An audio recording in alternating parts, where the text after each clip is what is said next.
Hello, hello, hello. If you are watching live, say hello. I'm Dr. Amanda. Say hello in the chat. And of course, we're going to always make sure our tech is working. Hello, hello, hello, everyone.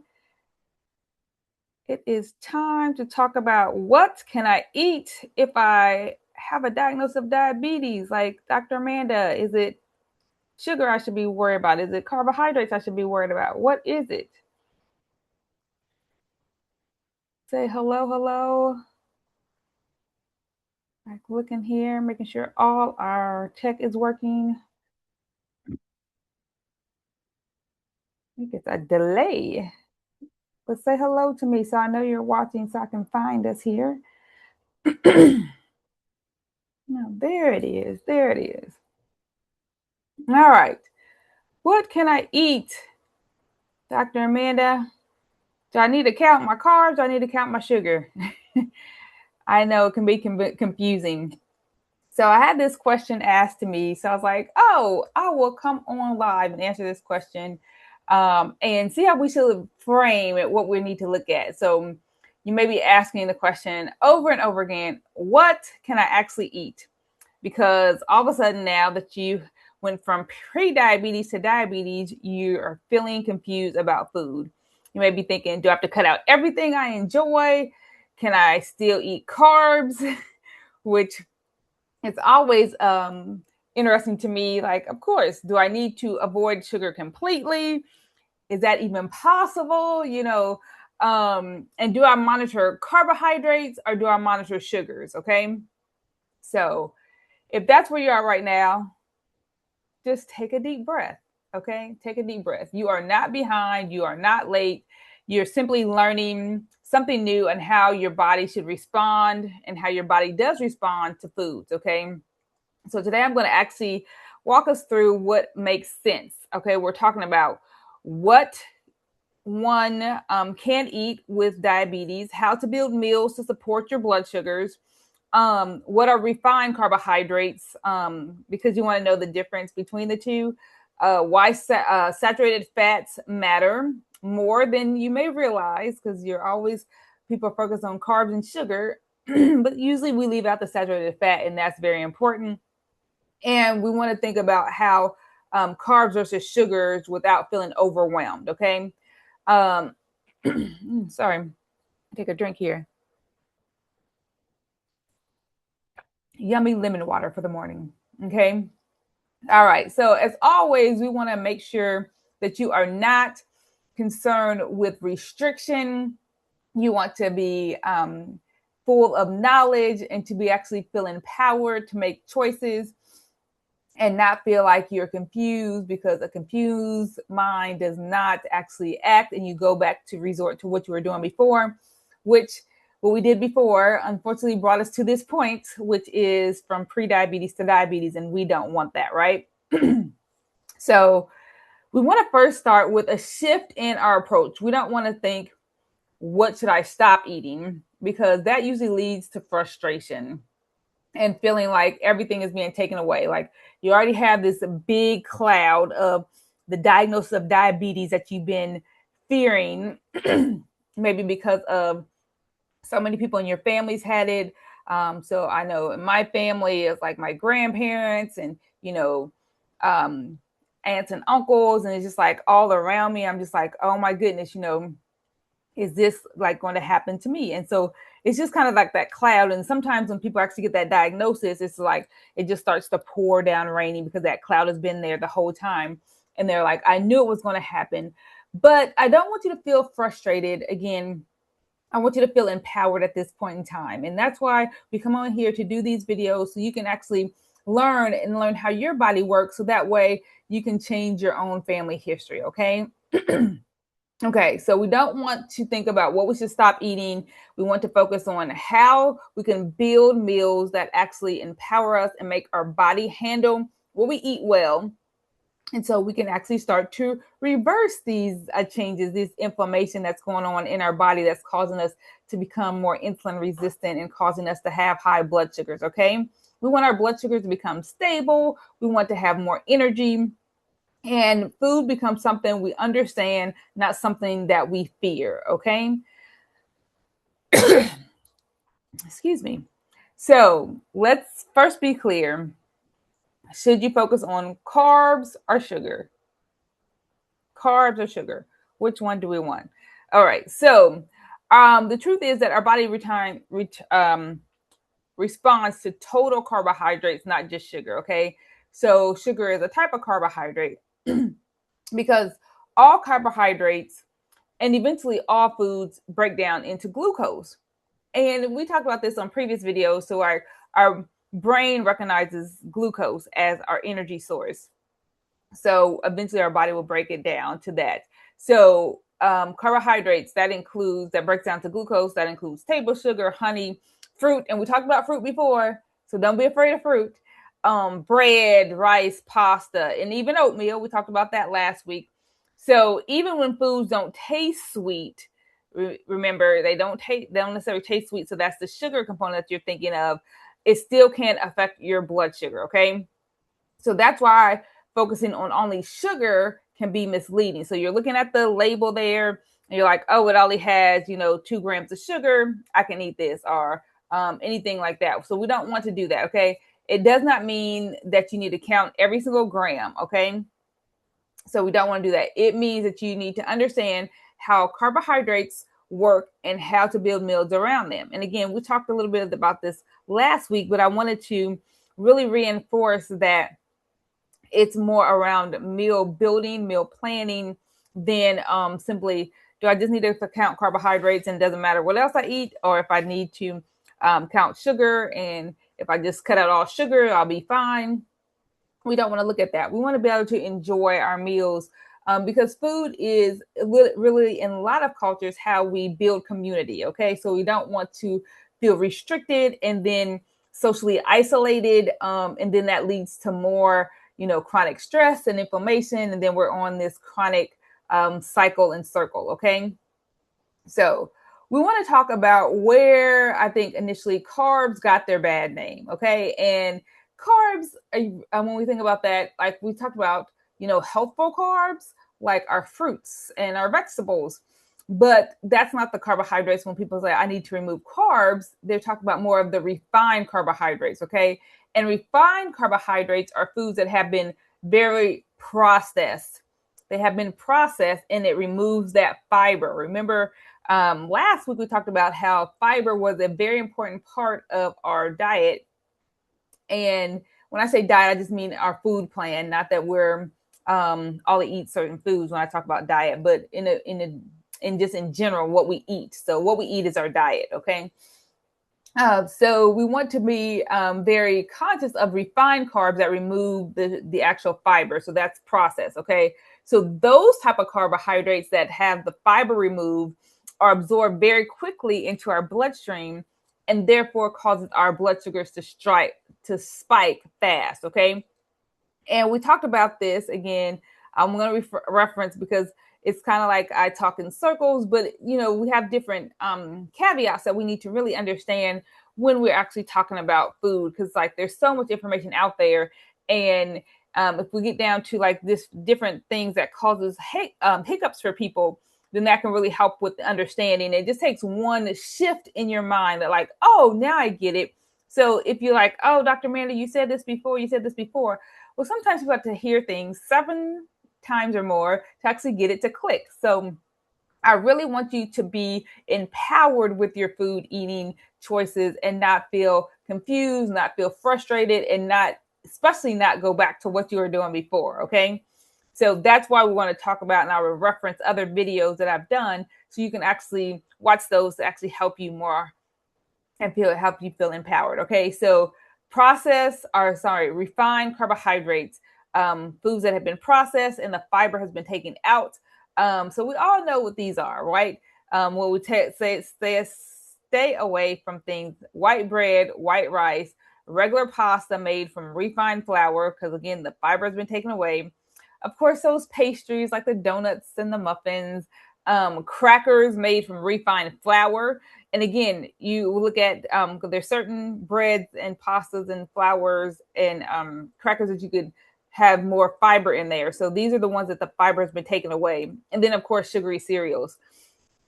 And I can say sugary cereals was my jam growing up. I mean, Fruity Pebbles, oh my gosh. They try to give us some shredded wheat or some Cheerios. Even though you like look at Cheerios, Cheerios has sugar. They didn't taste like they had sugar. We needed Fruit Loops. We needed Fruity Pebbles.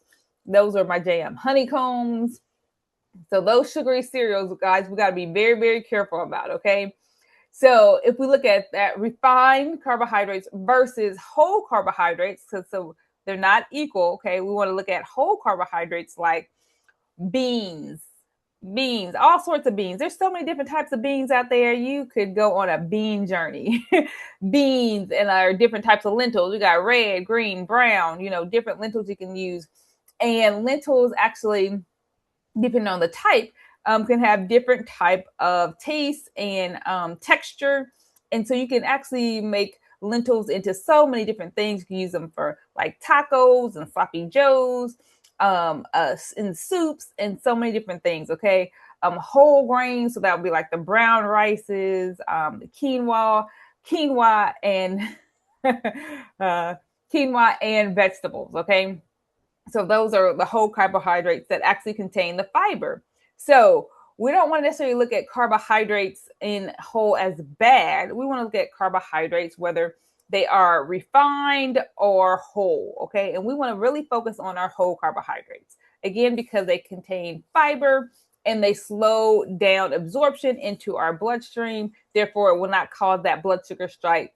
I keep saying spike as the refined carbohydrates. So again, when we have a diagnosis of diabetes, especially going from prediabetes to diabetes, carbohydrates themselves are not bad. We just want to look at refined versus whole. Okay. So if we really get that whole, that fiber in there, that's really going to make a difference for us. Okay.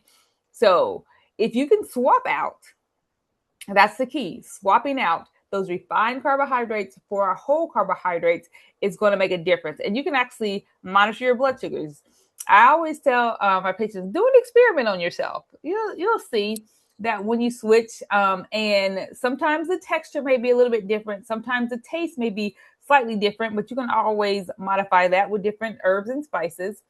And you actually see that you can still have some of your carbohydrates that you initially thought were bad for you, and just actually swap those out for some whole carbohydrates and see that your blood sugar does not spike. And again, we want to prevent those blood sugar spikes. Okay. Now, I'm going to move on from carbohydrates to what most people do not know or forget because of the whole carbohydrate sugar phenomenon where people are focused solely on that. But if we go back and look and see why insulin resistance actually occurs like a step up. So if we're looking at,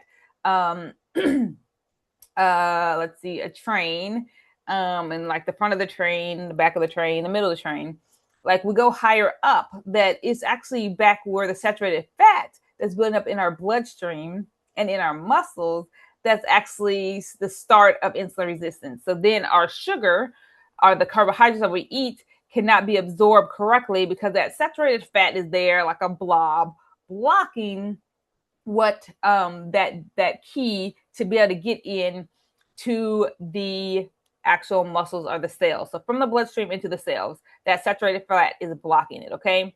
So saturated fat can reduce how effectively insulin works. And that therefore means that we need to increase the amount of insulin that our body is producing. So the first sign of insulin resistance, your doctor may be like, oh, let's check out your blood sugars. Your blood sugars are fine. Oh, so you don't have anything to worry about. But then you may say, well, hey, doc, what is my fasting insulin level? And they're like, oh, man, your fasting insulin level is high. That can be our first clue that insulin resistance is starting because our body is starting to work overtime to overcome that saturated fat that's built up in our bloodstream. Okay. So when we see that insulin level start to rise, so you may ask again that your doc does that, or see me, Dr. Amanda at Atkins Enlightenment Lifestyle Medicine. Well, we check those numbers to actually help people to learn, hey, your body is telling you something. It's starting to work too hard and producing too much insulin, that we need to actually start to change more things now before we get kind of tipped over to that diabetes range. Okay. So you're like, Dr. Amanda, what is saturated fat? Where can I see that? So reading labels is very important, and it can be cumbersome at first because you're like, I don't know what all these things mean. Well, in the US now, they have to label things and actually have the ingredient list there. So you can learn a lot by the foods that you have, and do this for the foods that's in your pantry now. You can see that a lot of things have 20, 30, hundreds of ingredients in there. When you make stuff in your actual kitchen, you don't have 100 ingredients put together. You wouldn't have time to do all that, right? So we want to actually look at that and see what's actually there. You actually then look at the top. It talks about fat, and it has a little thing, a little label, saturated fat. So you want to look at that there. And you want that saturated fat to probably be as low as possible, sometimes even zero if we can. We really want to try to get it that low, or less than a gram if we can. But then the tricky thing about it is that sometimes our food industry gets a little bit smarter, and they're like, okay, so they have to put in there per serving size. So you want to look at the serving size on a label and see how many servings are in there and how many servings you will actually eat. Because the saturated fat may be like, oh, it's very minuscule. And if it's below a certain number, they can label it as zero, but it may not necessarily be zero fat. So you want to look at that, okay? So we want to make sure we have that. So you want to look closely at the saturated fat. Common foods that have a lot of saturated fat in there would be, of course, butter. Cheese is huge, huge, huge, huge, huge. And cheese can be so delicious and so just, I don't know, mind-boggling that people just don't want to give it up. And I can tell you that in my own journey, that when I went from becoming vegetarian to more plant-based, that cheese was one of the hardest things that I had to give up. And I'm like, oh my goodness, like that, it is very psychological sometimes for me. But cheese is a huge source for people for saturated fat. And sometimes you may be like, oh, I don't eat that much cheese, but any amount you'll look at, see it has saturated fat. Even some of the plant-based cheeses, you just have to be careful with those because they even have saturated fat in there too. So you have to look at that. Fatty meats, processed foods. So that's another big one. So from cheese and processed foods, that's where a lot of us in the butter, because we add butter to everything, get that. So we want to look at that. And even coconut oil. So for our plant-based people out there, we really want to be careful. So a lower saturated fat, more plant predominant pattern supports eating patterns, supports better insulin sensitivity over time. So that's what we want to look at. So don't forget about the fat. And we don't necessarily just want low fat foods. We want low saturated fat foods. Okay, so let's look very closely. And as I'm going along, if you have any questions, please don't forget to put them in the chat. And if I don't answer them live, then I'll come back and answer them along in the chat afterwards. Because again, this information is for you to actually help you feel empowered to actually be able to do the work that you're called to do, so your body is actually feeling its actual best. Okay, so next we want to think, okay, so we talked about carbohydrates versus sugar. So again, we're going to look at total carbohydrates, not just sugar. Sugar is a type of carbohydrate, but our carbohydrates eventually turn into glucose, which our body uses for energy. And we want to focus on eating whole carbohydrates, not refined carbohydrates like our sugary cereals. And we want to actually look at the saturated fat. So again, initially this may seem overwhelming, time consuming, but the more you do it, just like anything else, the easier to be. And you can just like look at a label and know, nope, yep, nope, yep, nope. So it'll be easier over time. And again, I'm here at Atkins Enlightenment Lifestyle Medicine, where I can actually help you through these. Because a lot of times we know the information, but just implementing on the information is can be the difficult part, and getting over that hump and trying not to slide back into old habits. Okay. So what do we want to look at when we actually eat a meal? So our meal should contain, we look at our plate, we should have the carbohydrates with fiber, because again, we want to have that whole carbohydrate. We want to have a good plant-based protein like our lentils or our beans, and then a healthy fat. Okay. So if we have, that's carbohydrates, protein, fat, fiber. Those things together will help decrease the actual absorption and digestion of our food, and therefore it helps stabilize our blood sugars more. And we don't have those spikes that causes inflammation, that causes our body to be all in a havoc, because our body likes stability. Okay. It doesn't like too much of anything, doesn't like too little of anything. It likes to actually stay right there in the middle. Okay. All right. What would our food actually look like then? Like, so yeah, we don't eat food called carbohydrates. We eat food called brown rice, right?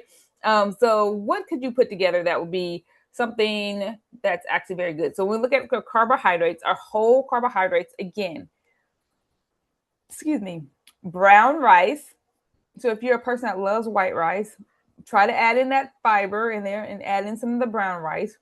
Our quinoa, our whole grain oats, sweet potatoes, because sometimes we think the sweet potatoes are bad, our potatoes are bad, but color, it still has the fiber in there, not the white potatoes, because that takes away everything. Not French fries. It's like, oh, I'm eating French fries, I'm eating my potatoes, that's good.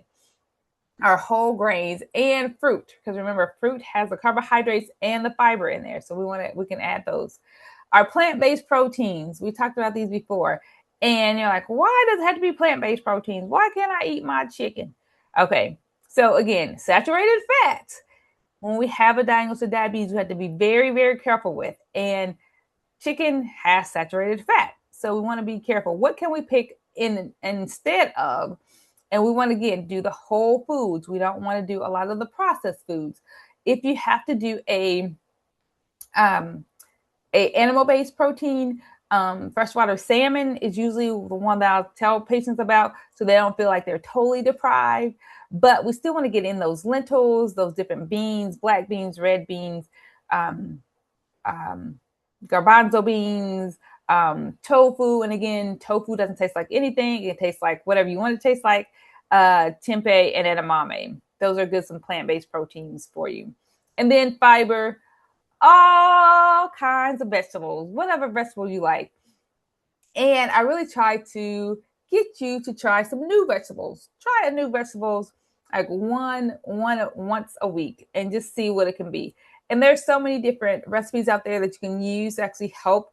So if you're like, oh, I don't know how this tastes, try to taste it in its natural form before you add in things, so you know what it's supposed to taste like, before you add in all these things. Because most of the time when you add in stuff, some of the recipes you have to be careful because they add in more sugar and more salt and more fat, and it changes the whole concept of what you're really trying to get in.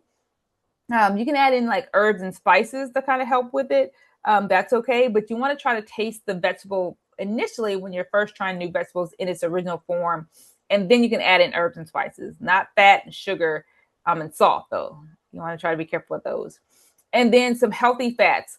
But again, you have to be very careful because the saturated fat, nuts and seeds, and avocado. Love avocado. But you have to be very careful with those with the saturated fat, because again, that's the, back up at the top where that fat is causing that blockage, and therefore it causes our insulin level to go higher and prevent us from getting that sugar and those carbohydrates digested. Okay. All right. So what would I eat? Or what are some examples of what you can get in there? Whole grain oatmeal, high pitch. Doing that. My daughter has a science test. We were doing pitches the other day, so that just reminded me of that. But what can our meals look like in real time? Of course, oatmeal, chia seeds, or flaxseed, or walnuts, and berries. That would be a good breakfast. Or you can do a tofu scramble that has some spinach in there, and a little bit of, you can actually put in ground flaxseed in the tofu, and then some berries on the side. That's actually very, very good. You can do a whole grain bread with a little bit of avocado and berries. So all that's very good. Lunch can be like a grain bowl, mostly with leafy greens at the bottom. We want to always have that leafy green base.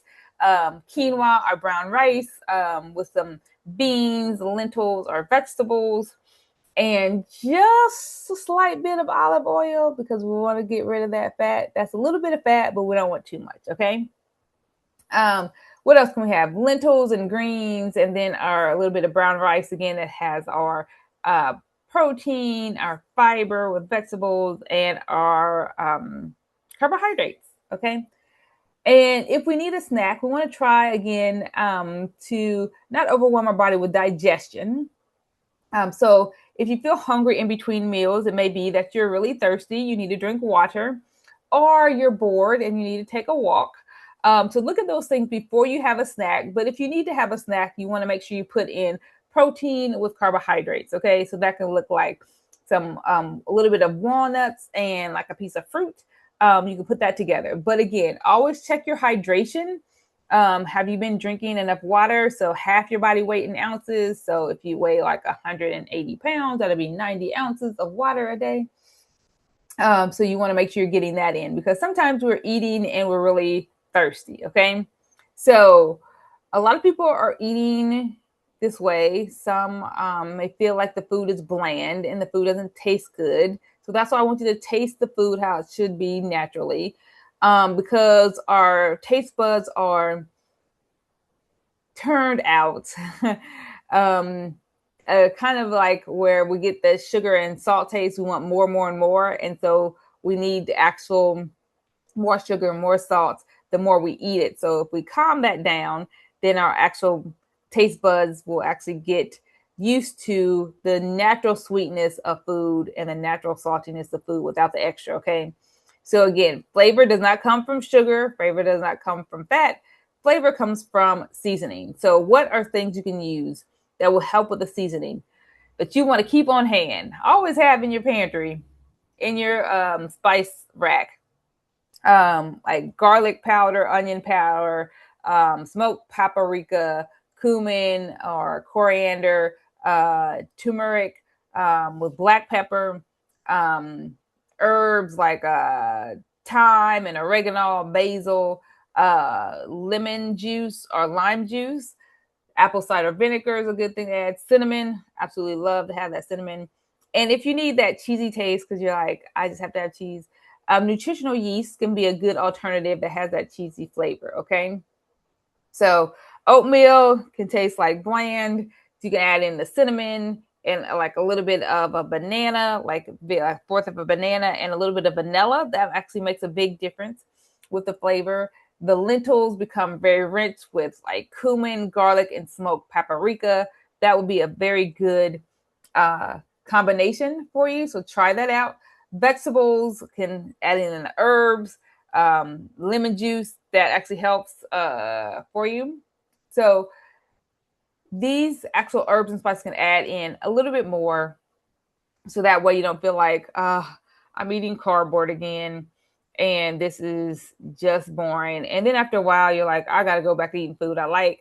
And so again, we go in this vicious cycle, this yo-yoing of things. So we want to try to actually have things that we like, but also, again, taste the natural flavor, try new things, and then try to use some of the spices and things that you have for your meals that you knew were not so helpful and change that into things that you like. Again, you can try different recipes and maybe just one every couple of weeks because sometimes that can be overwhelming, and then make it your own.